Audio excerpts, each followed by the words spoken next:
Olá, pessoal, boa noite. Nessa segunda parte da aula, nós vamos falar sobre as fundações, tá? Mas antes disso, só para relembrar, a disciplina, por ser de 30 horas, ela será composta por 6 aulas, uma atividade e uma avaliação, beleza? Bom, como eu havia comentado na parte anterior, a disciplina de Introdução à Engenharia, ela trata sobre as áreas da engenharia civil, né? Então, eu falei um pouquinho sobre a parte de evolução histórica e a parte básica dos principais materiais, né? Que foi a pedra, né? A madeira, o aço e depois o concreto armado, né? Então, o aço e o concreto armado, eles foram os materiais finais, né? Eles foram os últimos materiais. E como vocês puderam perceber, nós tivemos um tempo muito longo onde não houve evolução nenhuma, tá? No setor da engenharia civil.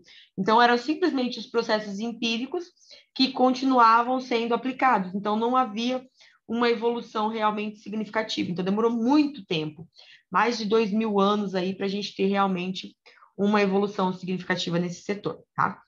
Então, as nossas aulas de agora, a gente vai tratar das diversas áreas.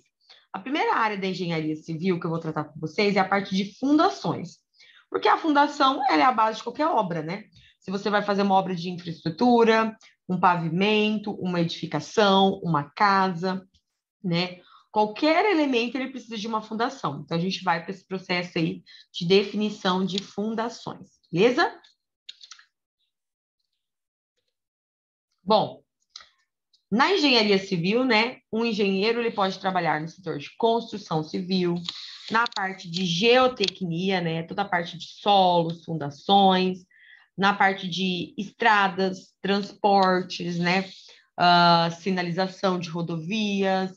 Então, toda essa parte que envolve o dimensionamento de rodovias, parte de drenagem, de infraestrutura, né, está na parte ali de estradas e transportes. Nós temos a parte de engenharia estrutural, né, as estruturas, e nós temos a parte de hidráulica, de saneamento, de meio ambiente, e assim, dentro de cada uma dessas áreas, elas se dividem em muitas outras ainda, né? A gente tem topografia, orçamento, planejamento, então são muitas áreas de atuação que o engenheiro civil pode estar exercendo, tá? Então, assim, cada dia a gente vê que tem uma infinidade. A gente não pode pensar que a engenharia é só construção civil, é só construção de casa. A gente tem muita área de atuação mesmo, tá, pessoal? Bom, então vamos primeiramente aí para falar da parte de fundações, né, que eu comentei com vocês. Então, a fundação basicamente é o meu elemento estrutural, que ele tem por finalidade, ele vai transmitir a carga da edificação para o meu solo. Então, eu preciso ter um elemento de transição, e esse elemento de transição, que vai receber a carga da edificação e vai transmitir ao solo, ele é chamado de fundação, tá? E essa fundação, ela tem que ter ela vai ter essa função de transmissão de uma carga para o meu solo. E aí, o tamanho dela vai ser determinado principalmente pelas condições do nosso solo. Então, existem vários tipos de fundação, e a escolha dela vai basear-se principalmente nos seguintes requisitos. O tipo de obra que nós temos, né? Então, assim, uma obra de grande porte, pequeno porte, médio porte, né? Então, o porte da obra, a carga da obra, o tipo do nosso solo, e também a gente vai levar em considerações alguns quesitos, né? Presença de água, né, no nosso solo, como que é o nível do lençol, como que é o nível do lençol freático. Então, existem várias condições que vão estar sendo influenciadas aí nesse quesito, tá, pessoal? E a resistência do solo, então, é um fator muito importante, que é de extrema importância, tá? Quando a gente fala de fundações, nós temos uma divisão em dois tipos principais, que são as superficiais, basicamente chamadas de fundações rasas ou superficiais, e nós temos as fundações profundas, tá? Então, quando a gente fala de uma fundação rasa, basicamente é aquele tipo de fundação que nós temos uma profundidade aí inferior a 3 metros, tá? E a distribuição da carga, né, do pilar, ela vai ocorrer basicamente pela base da fundação. Então, na fundação rasa, a base dela é a responsável por essa transmissão de carga para o nosso solo, tá? Então, tudo vai ser transferido através da base. Então, quando a gente pega esse tipo de fundação, a base dela normalmente é bem maior, porque toda a base vai trabalhar com essa transmissão. Uma outra característica muito importante desse tipo de fundação, que a gente chama de fundação direta, né? É a necessidade de uma abertura de uma cava, né? De uma vala. Então, a gente precisa normalmente escavar ela para poder executar esse tipo de fundação, tá? Já a fundação profunda, ela é caracterizada como um tipo de fundação que apresenta aí mais que 3 metros de profundidade, né? Então, ela vai ter um comprimento bem maior se comparado à sua base. Então, ela é mais comprida, né? Então, ela apresenta uma capacidade de suporte não só pela base, mas também por um atrito lateral proporcionado pela resistência lateral do comprimento da sua estrutura, tá? Então, ela vai trabalhar tanto transmitindo a carga pela base, quanto também pelo atrito lateral que essa fundação vai aplicar em relação ao solo.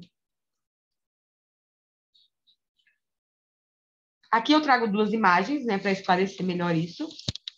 No caso aqui, a gente tem a fundação rasa, né, superficial, que é a fundação direta, que também pode ser chamada de direta, tá? Mas não significa que todas que somente vai ser direta se ela for rasa, tá? Ou superficial, porque nós temos um tipo de profunda que ela também é direta, tá bom? Então a gente vai se basear principalmente no conceito de superficial e rasa ou fundação profunda. Então vocês podem perceber que para executar essa fundação rasa, a transmissão de carga dela ocorre basicamente pela sua base, então ela vai ter uma base maior.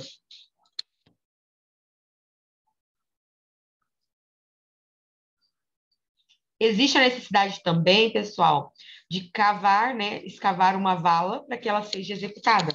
Então, a carga do pilar vai ser transmitida para a nossa fundação e pela base da fundação ela transmite ao solo. Quanto menor a resistência do nosso solo, maior tem que ser essa base de transferência, tá? E aí, quem são os exemplos de fundações rasas que nós temos? As sapatas, os blocos e os radier. Já as fundações profundas, elas são divididas em estacas e tubulões. A fundação profunda, ela trabalha com um princípio inicial parecido com a fundação rasa, onde a carga do pilar ela é transmitida à nossa fundação. Mas o que muda para esse tipo de fundação? Nesse tipo de fundação, o nosso elemento, por ser mais comprido, né? Vocês podem perceber aqui pela imagem, né? Deixa eu só tentar arrastar isso aqui.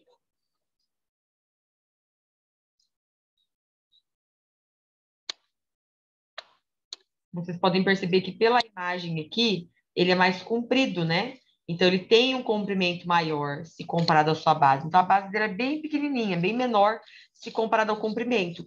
Então, ela tem duas maneiras de resistir e transmitir os esforços para o nosso solo. Ela vai transmitir esses esforços por atrito lateral e pela base.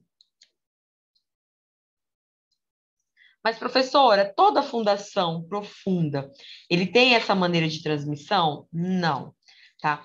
Dependendo das características de resistência do nosso solo, essa fundação pode trabalhar apenas por atrito lateral, né? Sinop, por exemplo, né? Já que eu estudo aqui de Sinop, nós temos um solo de uma resistência muito baixa. O solo daqui é muito ruim. Então, as características do solo daqui de Sinop, eles trabalham basicamente o dimensionamento de estaca somente por atrito lateral. Não se considera resistência de ponta, tá? Porque o solo não tem resistência alguma, tá? Ele é muito baixo. Aqui, quando a gente faz os valores de resistência, a gente trabalha com 0,5, 0,6. Então, são valores muito ruins. Então, basicamente, o dimensionamento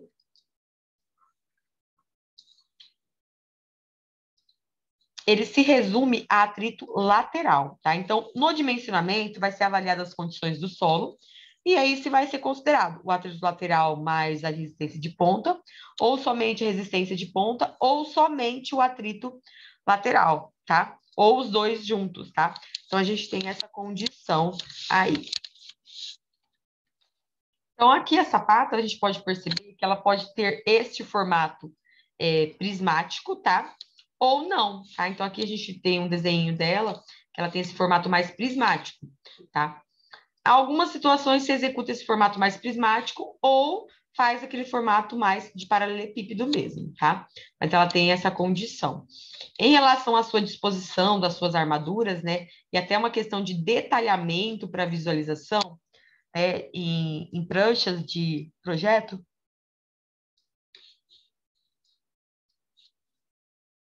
nós temos que ter essa visualização. Nós vamos ter que ter essa visão superior do nosso sapata, onde vai demonstrar as suas dimensões, né?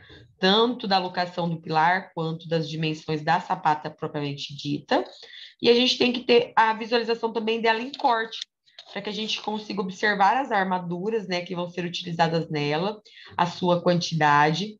Então, em questão de detalhamento, a gente tem que ter essas duas informações principais para a gente poder fazer um projeto, né, e detalhar para o processo de execução.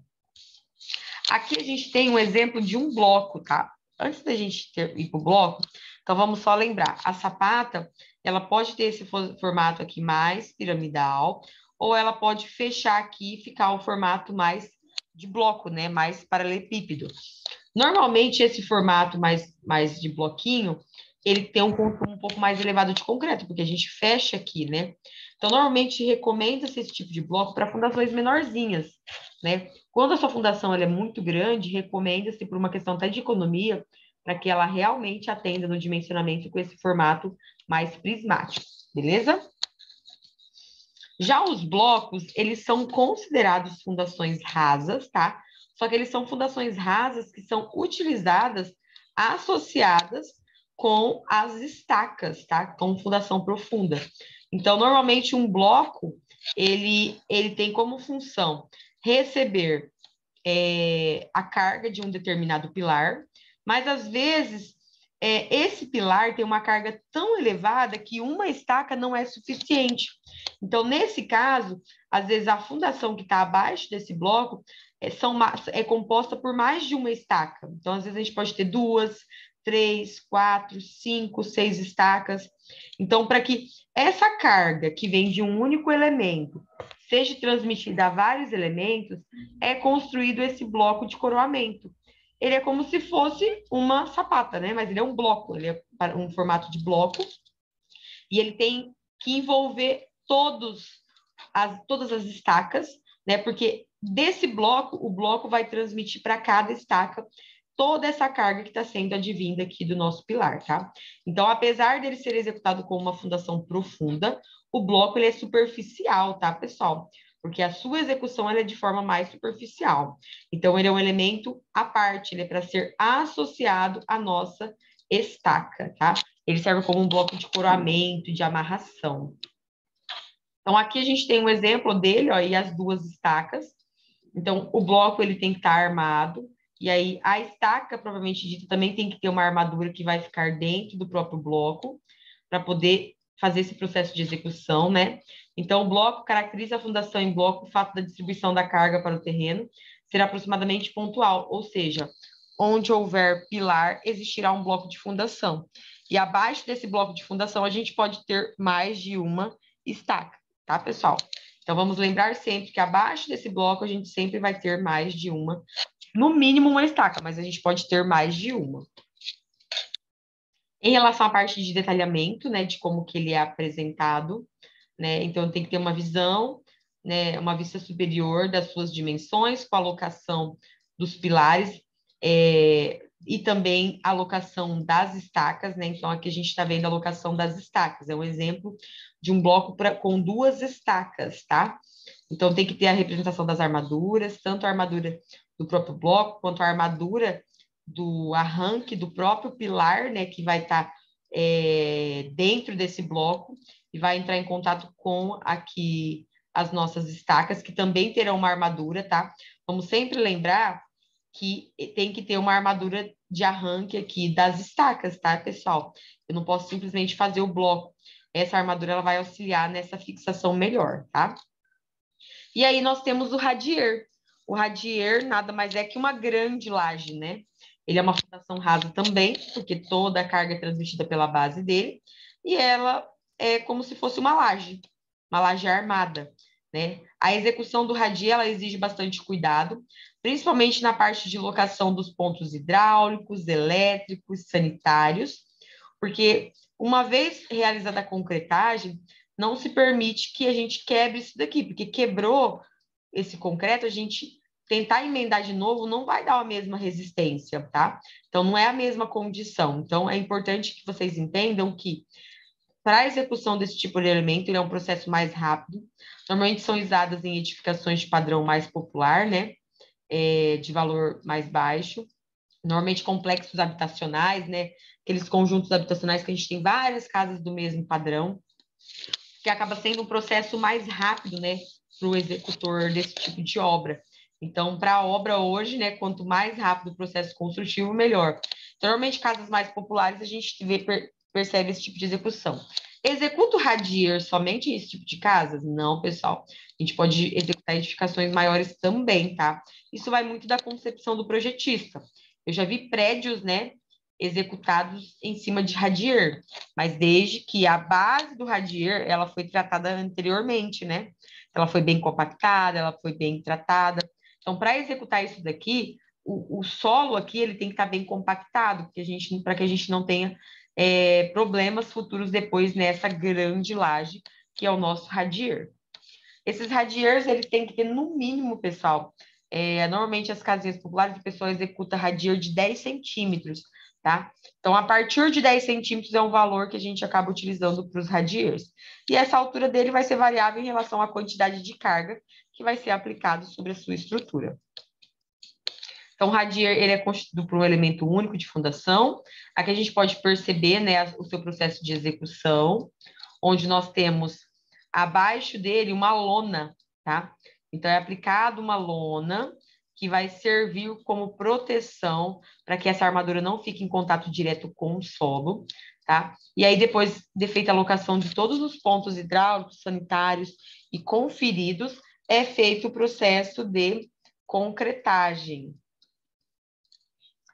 O radier, ele tem como função distribuir a carga de edificação para o terreno, então, através de toda a sua base, então, por isso que eu comentei que essa base, ela tem que estar perfeitamente compactada e o mais nivelada possível, para que a gente não gaste valores absurdos em concreto, né? Porque quando esse nível não está bem executado, você acaba gastando um volume de concreto superior ao que foi previsto, tá, pessoal? Então, tem que tomar bastante cuidado aqui na parte do nivelamento e de compactação do solo.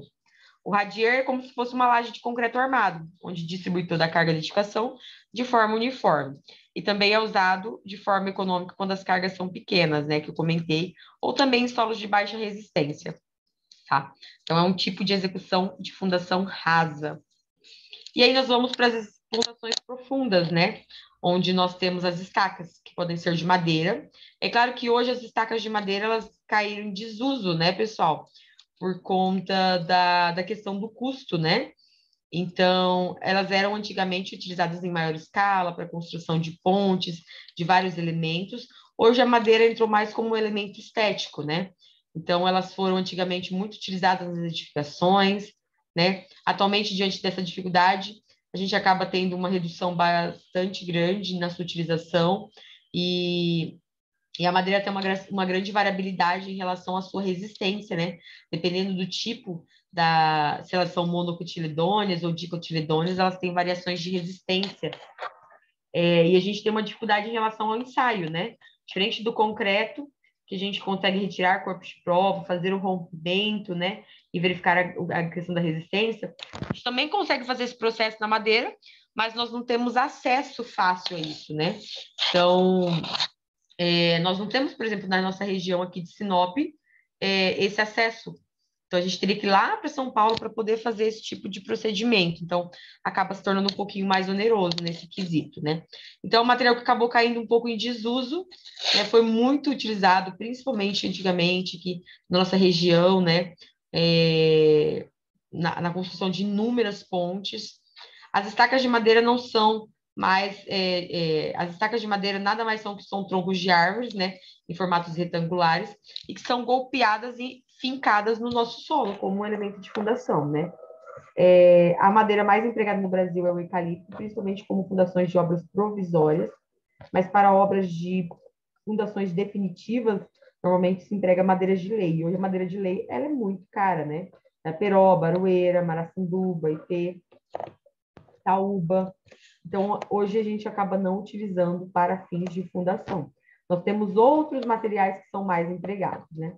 Durante a gravação, a cabeça da estaca ela sempre deve estar munida de um anel de aço, de modo a evitar o seu rompimento. Então, na ponta da estaca, pessoal, tem que ter sempre uma proteção para que durante essa cravação dela no solo, os golpes do pilão, né, não provoquem o seu rompimento. Então, normalmente é empregada uma ponteira metálica para poder fazer esse processo de penetração quando ocorria, né? Como eu disse, hoje já não é tão mais usual esse processo. E aí, hoje a gente utiliza muito as estacas metálicas. Vocês podem perceber aqui, ó, que já foi até escavado, né, o local do nosso bloco de coroamento, né? O nosso bloco de fundação, que é uma fundação rasa associada à fundação profunda. Aqui a gente tem as pontas da nossa estrutura da fundação metálica. Percebam que a metálica ela tem seções bem pequenas, né? São perfis metálicos que são utilizados e eles ficam com a ponta para o lado externo para depois poder fazer o processo de execução do bloco de coroamento. Então, normalmente, estacas metálicas, elas têm, apesar de hoje o aço estar muito caro, né? Ela tem uma fundação muito mais leve, né? E com pouquíssimas restrições em relação à parte do processo executivo, né? As estacas metálicas, elas são usadas normalmente em perfil I e perfil H. Então, aqui a gente tem um perfil I, né? Você pode perceber que essa parte aqui, o comprimento é bem maior, comparado à base superior e inferior. O perfil H ele é um pouquinho mais gordinho, né? Então, ele não é tão mais comprido. Então, eles são bem parecidos, tá? Perfil H e o I. Normalmente, para estacas, são esses dois perfis que são utilizados. Em estruturas metálicas, nós temos outros tipos de perfis metálicos, mas eles são usados mais na parte de estrutura, de cobertura, e não para fins de fundação. Para fins de fundação, é mais o perfil I e o perfil H. A principal vantagem das estacas de aço está no fato de se prestarem à cravação em quase todos os tipos de terreno, né, permitindo uma fácil cravação e uma grande capacidade de carga. Sua cravação é facilitada porque, ao contrário de outros tipos de estacas, em lugar de fazer compressão lateral do terreno, ela se limita a cortar as diversas camadas do terreno, né? Então, ela tem um processo de cravação bem mais tranquilo se comparado aos outros tipos de fundação. Hoje em dia, não existe preocupação quanto ao problema de corrosão, porque quando a gente crava esse tipo de estaca no solo, né, elas ficam praticamente enterradas. Então, a quantidade de oxigênio, né, ela é tão pequena que não há processos de reações químicas ocorrerem lá nessa profundidade do nosso solo. Então, acaba que esse componente de corrosão acaba não acontecendo nessas profundidades. Então, não existe essa preocupação com corrosão, né, devido a essa baixa quantidade de oxigênio no nosso solo. Beleza?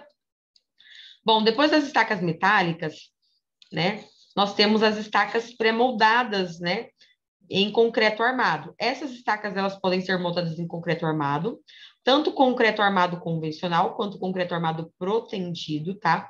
Já que elas são fabricadas e depois executadas no local da obra. Estão percebendo que elas estão ficando com as pontas para fora, né? Essas pontas depois, né, elas serão cortadas nas mesmas alturas, de modo que a gente consiga fazer aquela execução do bloco de coroamento. Esse mesmo bloco que vai ser executado aqui na metálica também vai ser executado aqui na pré-moldada, tá? Em relação ao formato delas, elas têm formatos diversos, elas podem ser quadradas, redondas, podem ter formato hexagonal, heptagonal. Então, elas têm vários formatos que podem ser executados. Os seus tamanhos são variáveis, tá? Então, normalmente, se você precisa de uma fundação de 20 metros de profundidade, não se produz uma estaca desse tamanho de 20 metros de profundidade. Normalmente se produz duas de 10. E aqui vocês podem perceber que na cabeça dela tem como se fosse um anel. Então, esse anel, além de facilitar no processo desse bate-estaca, né? Porque aqui ele vai batendo até empurrar ela na profundidade do nosso solo. Depois a gente vem com uma outra e fixa exatamente nessa região que a gente tem um anel. Faz-se um processo de soldagem com a outra peça e continua-se o processo de cravação, tá? Percebam que algumas, elas estão mais profundas e outras não. Durante o processo de cravação de cada estaca, né, conforme esse pilão vai batendo, chega um momento que a estaca ela não desce com a mesma intensidade de antes. Então, quando se é observada essa condição, para-se de bater, né? Então, ela chegou na nega dela. Então, quando ela chega na nega dela, ele para de bater. Então, por isso que algumas estão um pouco mais profundas e outras estão com as pontas mais externas, tá? Esse tipo de fundação ele é muito utilizado, né? Aqui em Sinop, por exemplo, a gente usa muito fundação pré-moldada. Ela tem essa vantagem da qualidade do concreto, né? Já que ele é executado, produzido antes. Então, tudo isso daqui, né, já passou por um processo de cura, a gente já sabe da questão da resistência. Então, tem todo um processo de fiscalização, né? De montagem de corpo de prova e verificação. Então, por ela ser produzida antes para ser cravada na obra. Ela também não tem nenhum tipo de problema com relação à presença de água, tá? Então, para esse tipo de estaca, se eu cravei ela e ali a 10 metros tem presença de água, isso não tem nenhum tipo de problema em relação à nossa estrutura, tá? E a metálica também não tem, beleza? Aí nós temos a estaca do tipo Frank. Pessoal, essa estaca do tipo pré-moldado, ela tem uma resistência muito boa e uma capacidade de receber cargas bastante elevadas, tá? No finalzinho eu faço um parâmetro aí de comparação em relação a todas, tá? A Frank é o tipo de estaca que tem a maior capacidade de resistência e de suporte, tá? Porque o seu processo de execução gera muitas tensões. É um tipo de execução que dá bastante vibração. A pré-moldada, né, no caso de concreto, também dá bastante vibração, maior do que a metálica. A metálica, até pela seção dela, não dá tanta vibração, mas a pré-moldada dá vibração, mas a Frank se supera em relação a essa questão de vibração durante a execução, tá? Ela também não tem nenhum tipo de limitação em relação à presença de água, mas já adianto de antemão que é o tipo de fundação que tem maior característica de resistência, tá? Se comparada às demais. Ela está no ranking. Então, ela apresenta uma boa resistência lateral de ponta, ela tem uma capacidade de dissipação, né, de resistência das cargas do solo muito grande, ela atinge camadas muito profundas, e o processo de execução é através de apiloamento, né? Então, ela causa muita vibração no terreno. Então, se for locais que não pode ter vibração ou ter vizinhança que pode vir a danificar, não é um tipo de execução muito recomendado. Ela demanda um tempo de execução, então, que pode proporcionar maiores custos da obra, mas a principal vantagem dela, se comparada às demais, é a questão da resistência. Ela tem uma resistência bastante alta em relação à carga que ela suporta, se comparada às demais, né? Atinge profundidades altas, não tem muitas limitações. No caso aqui, a principal limitação dela se resume basicamente à questão da vizinhança, né? Por conta dessa questão de vibração. Então, quando ela é executada, a gente vai ter essa bolsa aqui, né? E esse pilão, que ele vai empurrando esse pilão, ó. Então, esse pilão vai empurrando essa tubulação aqui, né? Como se fosse a minha camisa, até uma determinada profundidade. E aí, depois é feito toda uma base, um apilamento de concreto pela base, tá?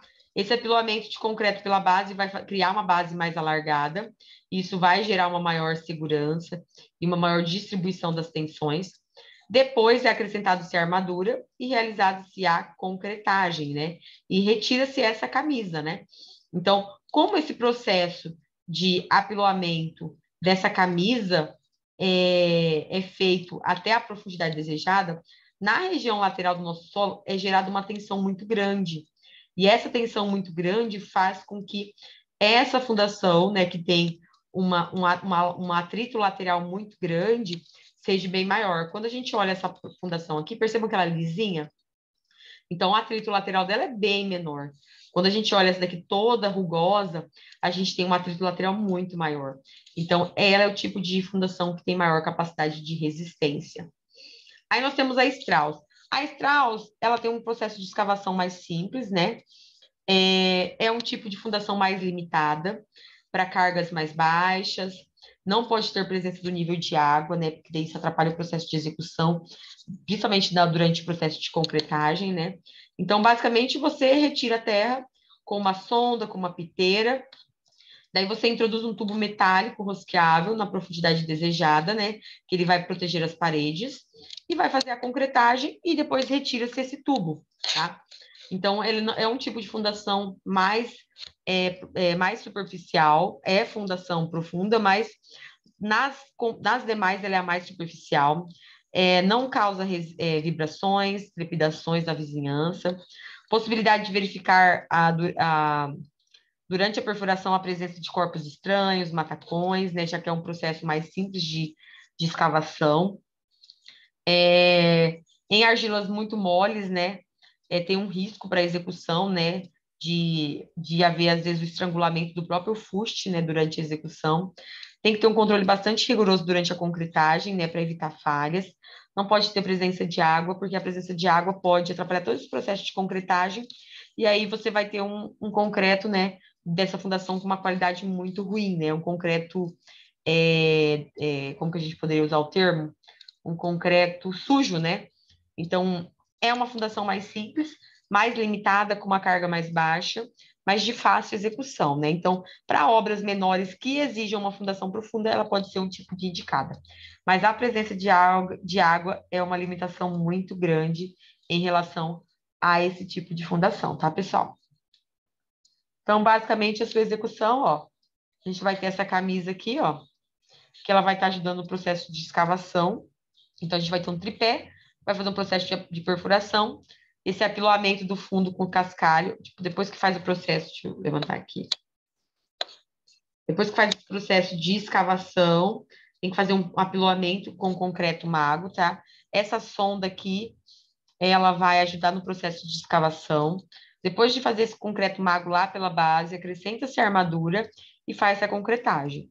A profundidade da armadura ela deve ser avaliada, tá, pessoal? Não tem necessidade de fazer até a profundidade máxima, mas é claro que é tudo dimensionado. Então, é uma fundação mais simples.